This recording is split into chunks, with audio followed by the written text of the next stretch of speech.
Porque si amáis a los que os aman, ¿qué recompensa tendréis? ¿No hacen también lo mismo los publicanos? Y si saludáis a vuestros hermanos solamente, ¿qué hacéis de más? ¿No hacen también así los gentiles? Sed, pues, vosotros perfectos, como vuestro Padre que está en los cielos es perfecto.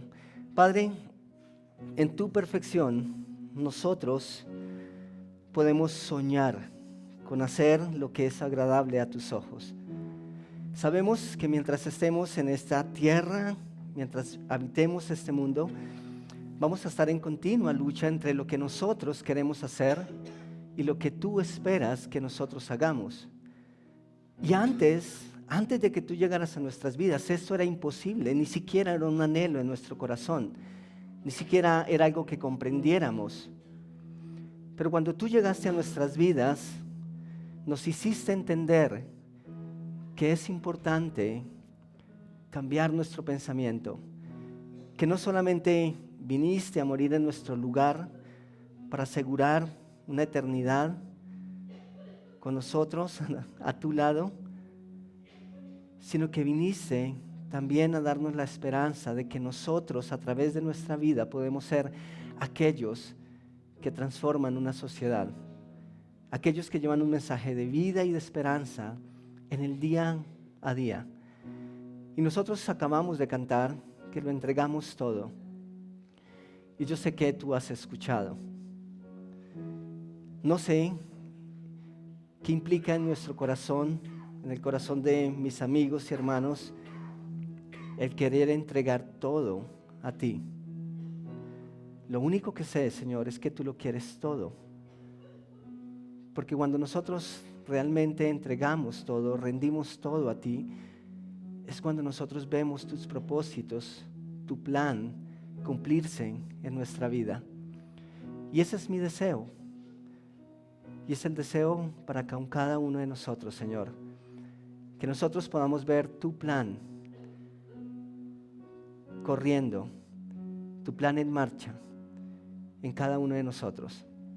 Así que te pido por dirección esta mañana, te pido que abras nuestro entendimiento en nuestro corazón, que podamos entender tu palabra. Espíritu Santo, danos el entendimiento y danos la voluntad, las fuerzas, el deseo de querer aplicar a nuestra vida lo aprendido. Oramos en el precioso nombre de nuestro Señor Jesucristo. Amén. Amén. Pueden tomar asiento. Buenos días. Muy buenos días. ¿Cómo les acaba de ir?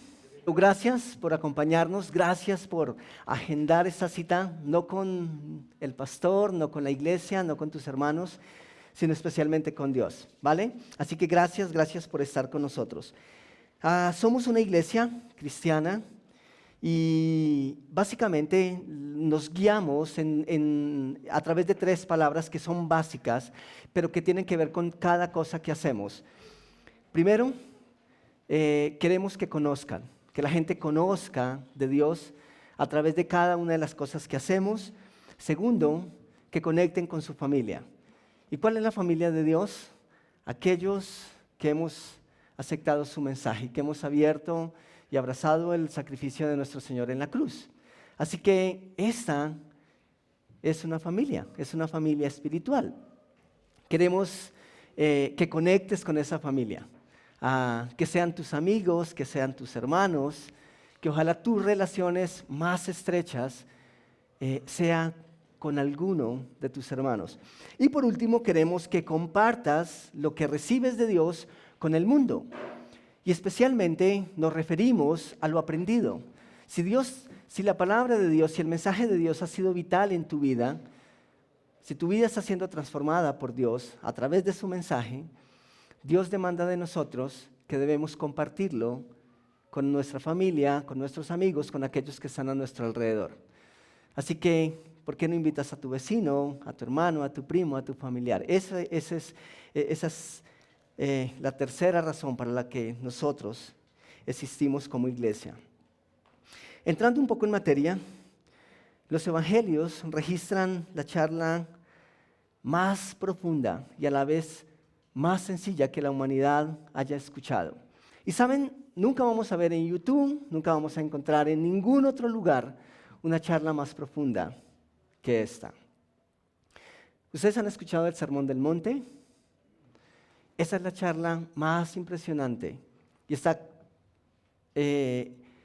evaluada no solamente por la iglesia, sino por personas de todos los medios, como el mensaje más contundente que jamás la humanidad haya escuchado. Y lo pronunció Jesús. Y en el Sermón del Monte, Jesús no solamente deja ver su elocuencia, sino el sentir en su corazón. Su corazón desborda en un mensaje de aliento, de esperanza y fuerzas para todos aquellos que anhelaban ver un nuevo día, algo nuevo, algo que fuera diferente. O sea, la gente estaba ansiosa, estaban cansados de lo mismo de siempre, de la opresión, de la injusticia, y esperaban algo nuevo. ¿Cuántos de ustedes esperan algo nuevo? Todos, yo lo anhelo. Anhelo el día en que las noticias sean diferentes. Anhelo el día en que pueda encender la televisión y que no todo lo que me dicen en las noticias es negativo, sino que hay cosas positivas que ver. Eso lo anhelamos todos. Y en el momento en que Jesús llega a hacer su ministerio, era exactamente lo mismo. La gente esperaba algo que fuera diferente a lo que había recibido todo el tiempo. Así que el mensaje de Jesús en el Sermón del Monte no es solamente para aquellos que se sienten marginados en la esfera social, sino especialmente marginados en la esfera espiritual. ¿Y por qué digo eso? Porque la gente del primer siglo era tremendamente religiosa. ¿Y saben qué hace la religión? La religión excluye, ¿sí o no? ¿Cuántos de ustedes estarían en este lugar esta mañana si a la entrada tuviésemos una lista de requisitos para poder entrar? No te peines de esta manera, no te pares el copete, no te pintes las uñas, no te pongas color en los labios, no te pongas pantalón. ¿Cuántos de ustedes estarían aquí? Tal vez yo no estaría. Pero saben, la religión en esencia es eso. Y no está mal que uno tenga normas. De hecho, nosotros como iglesia tenemos directrices, es apenas normal. El problema con la religión es hacerte creer que por hacer ciertas cosas ya has ganado el favor de Dios. Ese es el gran problema. Y era justo lo que pasaba en el primer siglo. Así que toda esa gente marginada necesitaba un mensaje justo como lo dictó Jesús. ¿Saben qué es lo triste? Que esa realidad la seguimos viviendo todavía. ¿Y saben por qué el mensaje de Jesús es vigente? ¿Sabes por qué sus palabras siguen teniendo eco en el corazón del ser humano? Por eso mismo, porque el problema no ha cambiado y la solución sigue siendo exactamente la misma. ¿Algunas razones para pensar que la cosa no ha cambiado? Porque aún hay un gran segmento de la humanidad, y quizás usted y yo estamos ahí, que sigue pensando, que sigue creyendo que la sociedad es el problema y no el individuo. Nosotros queremos transformar sociedad, pero ¿cuál es la mejor forma de transformar sociedad? ¿Quiénes conforman la sociedad? Nosotros. Entonces, ese es el principal problema. Queremos que una sociedad transforme, se cambie, pero no entendemos que el problema o que la solución es a través del individuo. Pero el siguiente problema es que aun cuando enfocamos en el individuo, ustedes me dicen si sí o no, seguimos pensando que el problema es el que está al lado, que el problema es el vecino. O sea, por un lado pensamos que es social, pero aun cuando queremos entender que es individual, pensamos que el problema no somos nosotros, sino que es el vecino. Es muy común escuchar a chicos decir, es que mis papás, es que póngale cuidado que mi mamá, mi papá, mis compañeros, mi vecino, o el esposo que dice, mira, es que necesito que hablemos. ¿cómo le parece que es que mi esposa? Y uno dice, espera, esa es la mejor forma de arrancar. Pero es nuestra tendencia, siempre de una u otra forma pensamos que el problema radica en la persona que está a nuestro alrededor, que está a nuestro lado, y nos cuesta empezar a reconocer que nosotros también tenemos parte. Jesús no dijo, bienaventurados, o sea, doblemente felices, cuando elimine sus enemigos. ¿Quién no estaría feliz? ¿Cierto? Jesús no dijo, ustedes serán doblemente felices cuando su jefe les dé la noticia que por fin su trabajo va a ser valorado y que les va a aumentar 3 veces lo que se están ganando actualmente. ¿Quién no es feliz con eso? Todos, ¿cierto? ¿Pero eso fue lo que dijo Jesús? No. ¿Quién no estaría feliz no teniendo un tropiezo, una persona que le moleste? Lo que Jesús dijo es, bienaventurados, doblemente felices, son cuando hayan aprendido a amar a sus enemigos. Cuando hayan aprendido a amar al que te cae gordo, al que te hace la vida imposible, al que te busca la caída, al que te juzga sin razón. Cuando nosotros podemos hacer eso, vamos a descubrir el gozo real. No el gozo que se origina por lo que está a mi alrededor, sino el gozo que nace de adentro y que solo Dios puede producir cuando nosotros empezamos a vivir de esa manera. Por otro lado, Jesús dijo que seremos llenos de gozo, seremos bienaventurados cuando aprendamos a desear cosas buenas a gente mala. Piensen en eso. Jesús dijo, oren por los que los persiguen y los ultrajan. ¿Qué es eso? Orar por nuestros enemigos. Wow. O sea, pedir cosas buenas para gente que nosotros consideramos que es mala. ¿Cuesta? Cuesta. Pero al menos que nosotros entendamos que ese es el derecho, realmente vamos a ser bienaventurados. No hay otra forma de entender el gozo de Dios que no sea de esa forma. Ahora, no es solamente orar. Cualquiera diría, bueno, yo oro por mi vecino cada noche, especialmente cuando pone a alto volumen su equipo. Yo le digo, Dios, por favor que se le dañe el equipo. Esa es una forma de orar por nuestro vecino. ¿No? ¿Sí o no? Sí. Pero es más lo que Jesús está diciendo. Jesús está diciendo, intercedan para bien por su vecino, por el que te hace daño. Muchas veces yo he dicho, una vez un amigo quedó traumatizado porque dice que había llovido, él iba por la acera y pasó un carro y justo donde estaba el lago lo lavó. ¿Les ha pasado? Y ustedes bendicen el conductor de ese auto, ¿cierto? Ustedes no son tan malos como mi amigo. Pues mi amigo dice, ojalá, en su pensamiento dijo, ojalá se estrelle. Y se estrelló. Ahora, yo no sé si fue el producto de su pensamiento. Lo que sí sé es que para él fue fuerte. Pero seguramente mi amigo estaba pensando en Dios. Dios, que le pase algo malo. Estaba orando por él. Pero lo que Dios dice es, pidan cosas buenas a la gente, aun aquellos, especialmente aquellos que ustedes sienten que no lo merecen. Que ustedes saben que les han hecho daño, que les han causado mal, que ustedes saben que esa persona espera que ustedes no deseen nada bueno para ellos. Eso es lo que Jesús está enseñando. Entonces, para esa gente que esperaba algo nuevo, que esperaba algo diferente, Jesús empezó de la manera correcta. Ustedes han notado que cuando Jesús llegó, o por lo menos a través de la Escritura, nosotros no vemos que muchas personas cambiaron en realidad, que la cultura no cambió mucho, que la sociedad no cambió, porque Jesús vino interesado en vidas.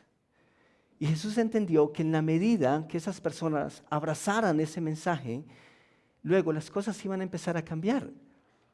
Pero Jesús no fue a las empresas, no hizo un nuevo orden para los jefes, simplemente les dijo honren a Dios, honren a sus amos, a sus trabajadores. Pero ese no fue el mensaje de Jesús. El mensaje de Jesús fue para cada vida, para cada persona. Que puesto en marcha ese mensaje, seguramente iba a empezar a transformar una sociedad, el mundo. ¿Y cómo lo hace Jesús en esta ocasión? Jesús empieza de la manera en que siempre lo hace, y es colocando el estándar. En el texto que leíamos en Mateo, capítulo 5, versículo 45, Jesús les dice, les da la lista para que seáis hijos de vuestro Padre que está en los cielos, que hace salir su sol sobre malos y buenos, y que hace llover sobre justos e injustos. Antes de eso había dicho, ustedes saludan a las personas que los saludan. ¿Y saben que eso se nota mucho en la iglesia? ¿Y saben que de vez en cuando hay una persona que nos dice, fulano no me saludó? Y lleva tanto tiempo en la iglesia y no me saludó. Yo no sé en dónde está el amor de Dios en esa persona. Nos cuesta, ¿cierto? Y genial que nosotros podamos ser amables con todos, con todo el mundo. Pero tu hermano no es tu enemigo porque de pronto no te saludó un fin de semana. Pero si tú lo ves, salúdalo como saludarías a la persona más especial en tu vida. Eso es parte de lo que Dios nos manda a hacer. Es parte de nuestra cordialidad, del amor con que Dios nos ha tratado. ¿Y saben por qué Jesús nos enseña eso? Porque eso transforma. Muchas personas llegaron a una iglesia y nunca más volvieron. Y no las estoy justificando. Pero de repente, así como llegaron, salieron.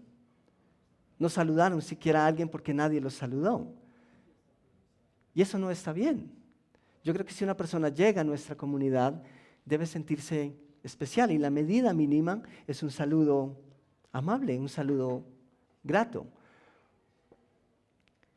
Pero Jesús les dice, si hacen eso, hagan eso para que seáis hijos de vuestro Padre que está en los cielos, que hace salir su sol sobre malos y buenos. O sea, Dios no tiene en este caso preferencias, y que hace llover sobre justos e injustos. Ahora, necesito mencionar algo aquí que considero importante. Si uno lee a la ligera este texto, diría, ok, si yo amo a mis enemigos, si yo soy justo, hago lo que es correcto, luego soy hijo de Dios, ¿cierto? Es como se lee a simple vista. Pero ¿saben? Lo que Jesús está diciendo acá no es un requisito, es un reflejo, es un resultado. En esencia, lo que Jesús dice es, si ustedes hacen esto, están demostrando que evidentemente son hijos de Dios. Es una medida mínima, es trato con otras personas. Pero más allá de eso, Dios nos proporciona un ejemplo. La sociedad se transforma cuando sus individuos y sus partes son transformadas. Y el amor sin discriminación solo es algo que proviene de Dios. Aquel que hace llover sobre pecadores y no pecadores, sobre justos e injustos. Que hace salir su sol sobre todos sin tener en cuenta. Ahora, eso también es parte de su misericordia. Ese fue el mensaje del domingo pasado. Así que Jesús envía un mensaje en el Sermón del Monte. Mi reino no es de este mundo. Sin embargo, ustedes pueden y deben conocer las reglas que regirán en mi reino. Y las reglas de este mundo decían que si nuestro enemigo nos hacía daño, nosotros teníamos la oportunidad de desquitarnos. Y eso alimentaba el odio, eso alimentaba el rencor, eso alimentaba nuestras pasiones, nuestra carne, nuestro ego. Pero Jesús dijo, no paguen con la misma moneda, sino ámenlo y oren por él. Y a veces en nuestra oración es, Dios, cambia a nuestro vecino para que me deje dormir. En cambio debería ser, Dios, yo quiero que mi vecino te conozca. Tal vez va a cambiar la música, tal vez no. Pero yo oro para que Él te conozca. Eso es lo que cambia el mundo. Ustedes han escuchado muchas de esas cosas. Y especialmente, y esto es triste, pero especialmente nosotros como creyentes somos especialistas en hacer esas cosas y en discriminar. La otra vez escuché a una persona, bueno, creo que hay un ejemplo mejor. No pude mostrar el video, pero creo que ustedes lo recuerdan. ¿Quiénes son amantes del fútbol? ¿Les gusta el fútbol? ¿Verlo? ¿Jugarlo? ¿No tanto? Ok. ¿Recuerdan el Mundial de Brasil? ¿El que se jugó en el 2018? No, ese fue Rusia, Mundial de Rusia, ¿cierto? ¿Ustedes recuerdan lo que hicieron los japoneses después del partido contra Colombia? Eso fue un boom y fue noticia mundial, ¿cierto? Mira el ejemplo de los japoneses. ¿Y nosotros como colombianos qué hacemos? ¿Ok? Sí. Pero ¿cómo manifestamos? ¿Cuáles son los comentarios que uno escucha normalmente? Ellos son mejores. Por eso a ellos les va, mira la sociedad que tienen. Ellos son educados, aman su cultura, su país, son fieles a sus costumbres, por eso nos llevan tanta ventaja. Ellos son mejores. De hecho, una de las personas que grabó el momento en que algunos de ellos están recogiendo, habla exactamente eso. Dice cosas como, y los colombianos, y nosotros nos creemos ese mensaje, es que ellos son mejores. Pero ¿saben una cosa? Espiritualmente nadie es mejor. Y a veces nosotros pensamos que tenemos que actuar como los japoneses para ser mejores personas. Pero realmente el problema radica en eso, en si vives en un lugar o vives en otro. No. Todo lo que nosotros vemos que el ser humano hace de manera inapropiada tiene el mismo origen. El origen es el pecado. Y por eso Jesús les dice, la sociedad tal vez no va a transformar, pero ustedes tienen el poder para empezar a verlo diferente. Empiecen a aplicar estas cosas y se van a dar cuenta que las cosas van a ser diferentes, por lo menos en su corazón, por lo menos en el interior de cada uno de ustedes. Las cosas van a empezar a surgir de manera diferente. Escuchen lo que dice el apóstol Pablo en la segunda carta de los Corintios, capítulo 5, versículo 16. De manera que nosotros, de aquí en adelante, a nadie conocemos según la carne, y aún si a Cristo conocimos según la carne, ya no lo conocemos así. De modo que si alguno está en Cristo, y por favor, lean conmigo eso de manera muy pausada. De modo que si alguno está en Cristo, nueva criatura es. Las cosas viejas pasaron. Todas son hechas nuevas.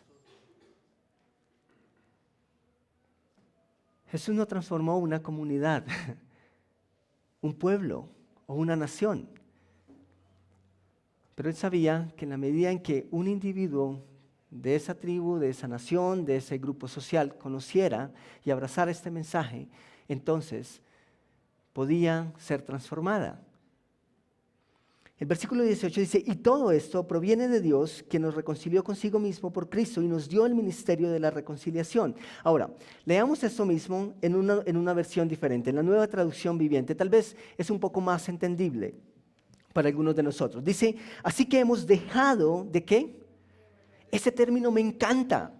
Nosotros somos especialistas en evaluar a nuestro hermano. Todo el tiempo lo estamos haciendo.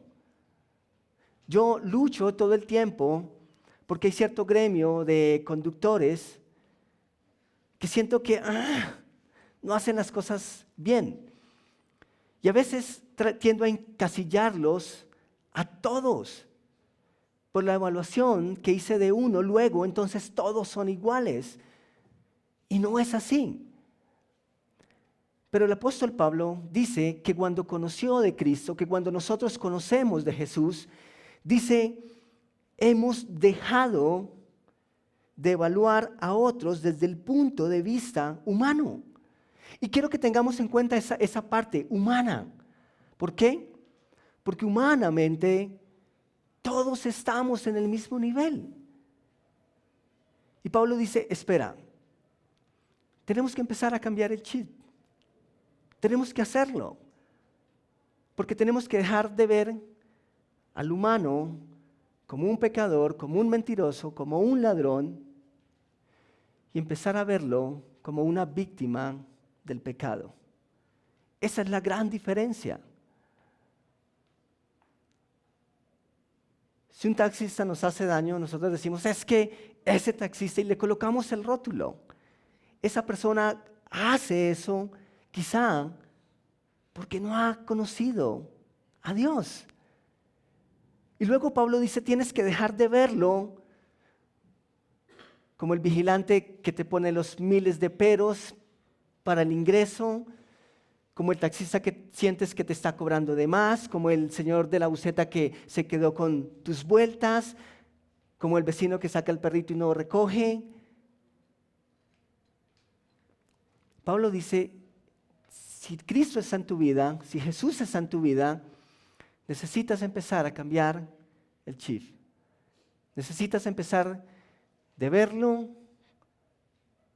como tú lo has visto hasta ahora y empezar a verlo como Jesús lo haría. Y como Jesús nos vio en algún momento, a cada uno de nosotros. Dice, hemos dejado de evaluar a otros desde el punto de vista humano. En un tiempo pensábamos de Cristo solo desde un punto de vista humano. ¿Y qué hicieron? Hasta ese momento era difícil confiar en Jesús, porque lo veían como un humano más. Pero luego, cuando Jesús se les presentó, después de haber resucitado, ellos entendieron que había una esperanza y que la cosa podía ser diferente en realidad.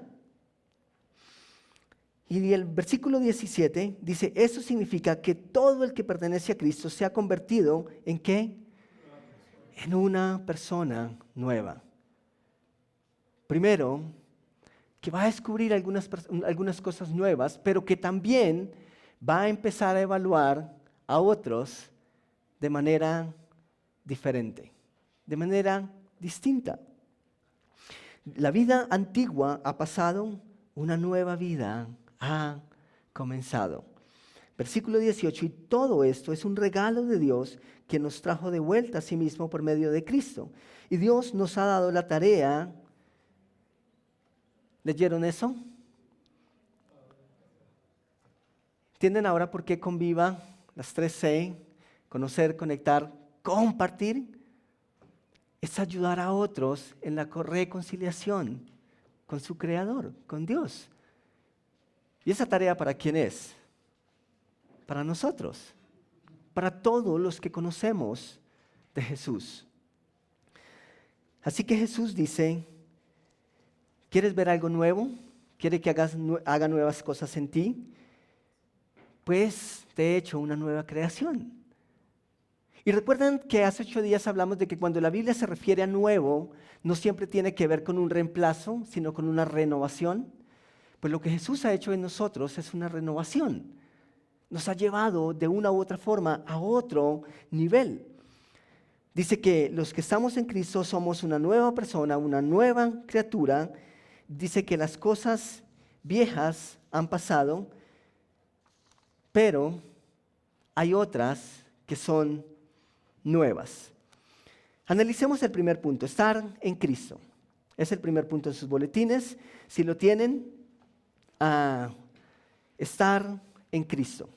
¿Qué significa eso? Saben, estar en Cristo es diferente a reconocer que Dios existe. Es diferente a creer o no que Jesús es real o que simplemente es un fruto de nuestra imaginación. Estar en Jesús incluso es más que estar con Él. Muchas personas estuvieron con Jesús y aún así no creyeron en Él. Así que estar en Cristo, en primer lugar, es tener seguridad espiritual. Estar en Cristo es estar seguro de que Él pagó por todo. Es la seguridad de que Dios aceptó el precio que Él pagó por nuestro pecado. En segundo lugar, es poder participar de su naturaleza, es decir, ser como Él, en su carácter. ¿Recuerdan lo que dijo en el Sermón del Monte? Si hacen tales cosas, ¿serán hijos de Dios? Y luego les dice, sed perfectos, sean perfectos como vuestro Padre es perfecto. Entonces, los hijos de Dios hacen tales cosas como las que Jesús hace, cosas como las que Jesús modeló. Así que es necesario que nosotros estemos en Cristo para conocer cuáles son esas cosas, cuáles son esas nuevas cosas que Él va a hacer en nosotros y a través de nosotros.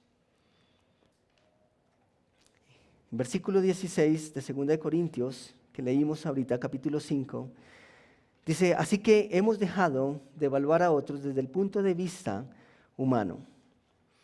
Como vemos, la brecha que el pecado dejó, o mejor, el resultado del pecado nos dejó en una relación muy, muy estrecha con el pecado. Somos pecadores porque nacimos en pecado. Y la forma en que vemos a otros a veces es con ojos de pecado. Y eso no nos va a ayudar en nuestro crecimiento espiritual y tampoco nos va a ayudar a llevar a cabo o a que Dios lleve a cabo su propósito en nosotros. Debemos empezar a ver a los demás no como nuestros enemigos, sino como presos del pecado. La próxima vez que alguien nos haga daño, que alguien te haga daño, antes de vengarte, debes recordar que esa persona también es víctima. Es víctima del pecado. Y si tú lo evalúas a nivel humano, simplemente te vas a vengar, te vas a desquitar. Pero si tú la evalúas como Jesús te evaluó un día, tal vez tu reacción va a ser diferente frente a esa persona. ¿Recuerdan lo que Jesús hizo cuando sus enemigos lo crucificaban? Le dijo, Padre, ¿extermínalos? No. Perdónalos, ¿por qué? Porque no saben lo que hacen. Porque ciertamente están ciegos. Porque ciertamente están equivocados.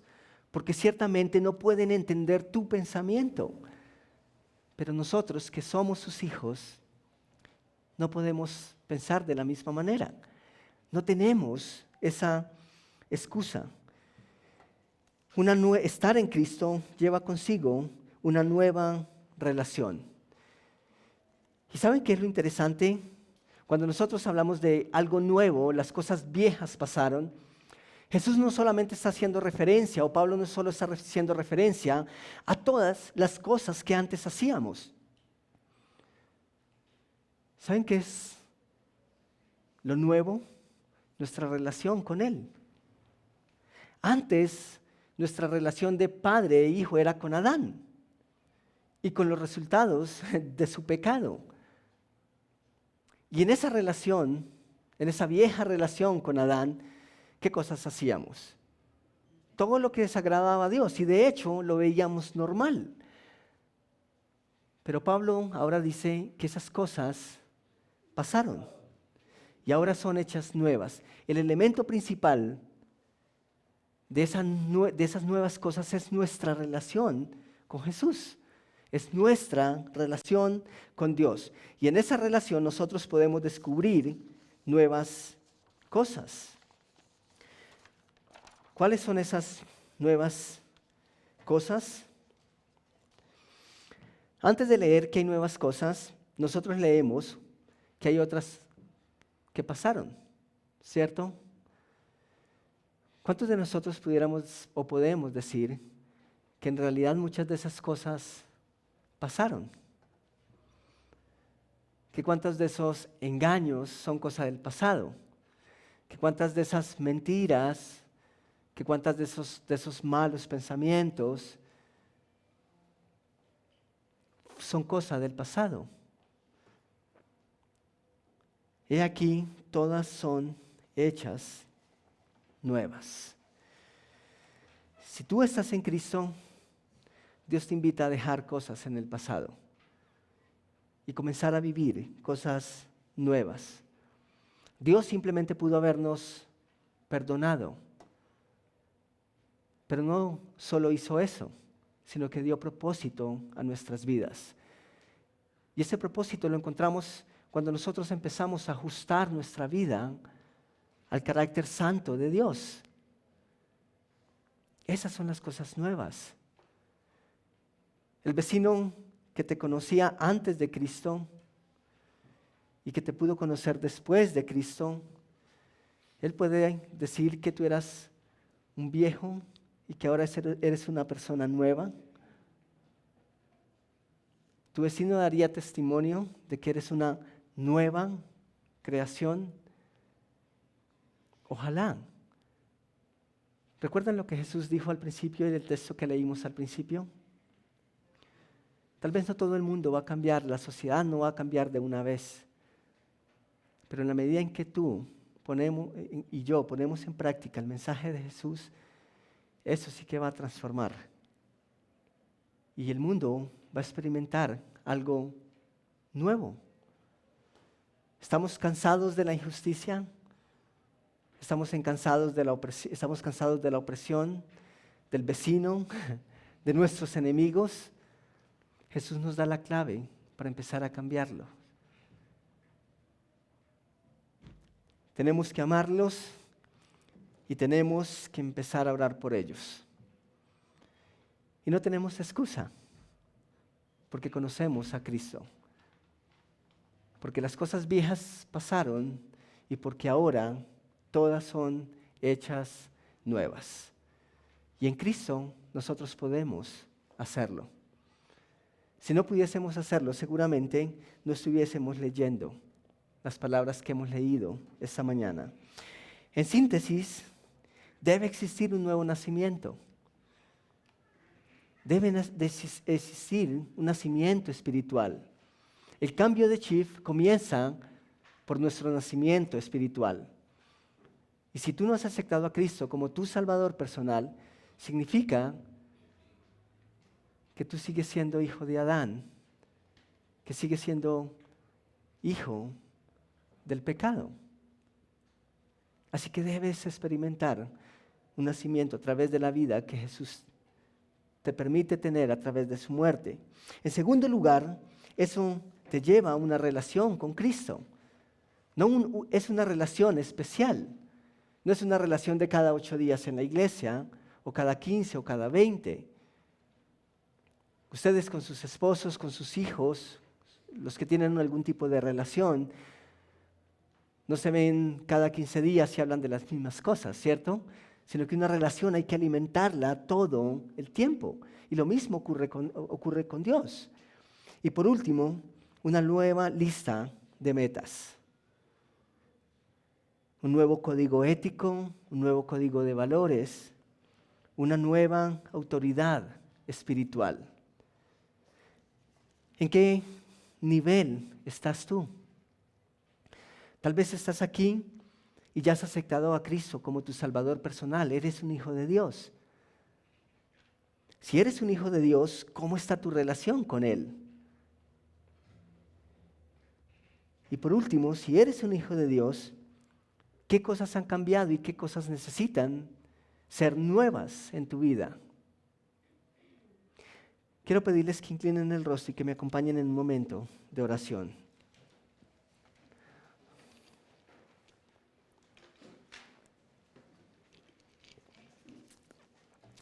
Me refería a la religión cuando empecé hace un rato.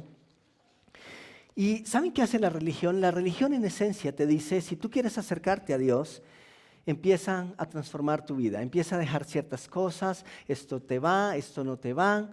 Y cuando has hecho todos esos ajustes, entonces estás listo para acercarte y tener una relación con Dios. Eso es la religión en esencia. Pero ¿saben qué te dice Jesús? Jesús te dice, no.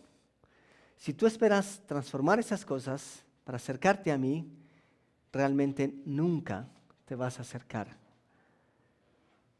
Jesús dice, he venido precisamente por eso, a buscarte tal y como eres, a amarte tal y como eres, a tener una relación contigo tal y como estás.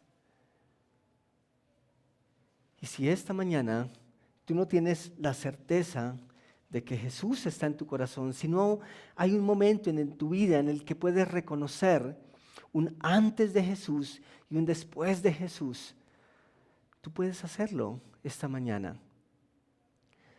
Las Escrituras dicen, ¿qué debes hacer? Y hay personas en este lugar que estarían deseosas o que están deseosas de guiarte en ese proceso. Así que si Jesús está tocando tu corazón, yo te invito a que tomes una decisión por Él. ¿Hay alguien que esta mañana con mano levantada diga, la verdad yo no estoy seguro si he tomado una decisión de seguir a Jesús o no en mi corazón? Si hay alguien que quiera hacerlo, simplemente pido que levante la mano. Y con su mano levantada, seguramente al final del servicio o en ese momento, alguien va a ir contigo y te va a explicar a través de la Biblia qué debes hacer para ser un hijo de Dios. ¿Hay alguien?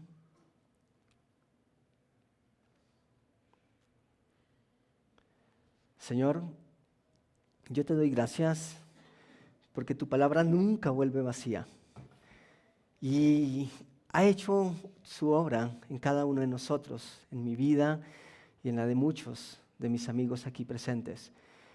Y Señor, si tú estás haciendo tu obra en alguien, especialmente en esta mañana, yo te pido que sigas inquietando su corazón.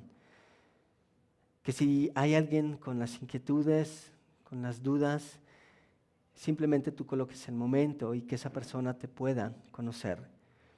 Y Rey, muchas gracias por amarnos de tal manera como lo hiciste. Gracias, Señor, por amarnos aún cuando éramos pecadores, por amarnos aún cuando no merecíamos tu amor. Nunca lo hemos merecido y nunca lo podríamos merecer, pero aún así decidiste amarnos. Y Padre, muchos de nosotros estamos esperando cosas nuevas en nuestro mundo, en nuestro vecindario, en nuestra sociedad. Pero yo te ruego que nos hagas entender que si nosotros queremos experimentar esas cosas nuevas, esa transformación, necesitamos abrazar lo que tú ya has puesto en nosotros. Necesitamos tomarlo en serio y ojalá que más que nosotros sean nuestros vecinos, nuestros amigos, los que puedan empezar a escuchar un mensaje diferente y un mensaje nuevo. Y nosotros tenemos ese poder para hacerlo. Porque tú estás en nosotros, porque nosotros estamos en ti. Muchas gracias por tu palabra, gracias por cada uno de nosotros, gracias por traernos a este lugar y ponemos y dejamos en tus manos el resto del día. Oramos en el nombre de tu Hijo. Amén.